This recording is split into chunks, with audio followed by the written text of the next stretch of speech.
Parents, when did you know you raised your child right? It wasn't at a graduation or when he got his first job. It was in a McDonald's, and it absolutely shattered me. My son, Liam, is 14. He's quiet, loves his video games, and is deep in that phase where a grunt is a full conversation. My wife passed away when he was 10, and it's been a tough road for both of us. I constantly worry I'm messing it all up, that I'm not enough. Last Saturday, we were grabbing a quick burger.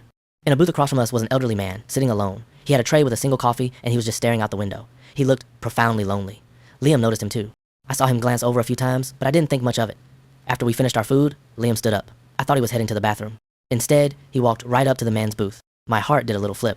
Oh no, I thought. Is he going to bother him? Say something awkward? I was too far away to hear, but I saw Liam gesture towards the empty seat opposite the man. The old man looked surprised, then gave a slow, hesitant nod.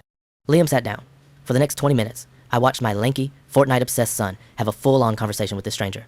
He wasn't on his phone. He was just talking and listening.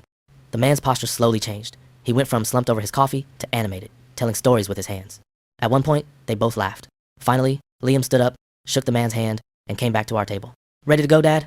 he said, as if he'd just done the most normal thing in the world. As we walked to the car, I finally asked, trying to sound casual, "What was that all about, buddy?" He shrugged, shoving his hands in his pockets. He looked like he needed someone to talk to. His name is Frank. His wife died a few years ago, and his kids live across the country. He comes here every Saturday because it's too quiet at home. I stopped walking, my throat tight. That was a really kind thing to do, Liam. He looked at me, and for a second, I saw the little boy he used to be. "You remember when Mom was sick," he said, his voice quieter. "You always said the worst part wasn't the pain. It was the silence when everyone stopped visiting. You said just showing up is the whole battle." I had said that. Years ago, in a moment of raw grief, I didn't think he was even listening. He got in the car, and I had to take a minute to compose myself. In that McDonald's parking lot, I realized it wasn't about the grades or the chores. It was about the quiet empathy he learned from our hardest times.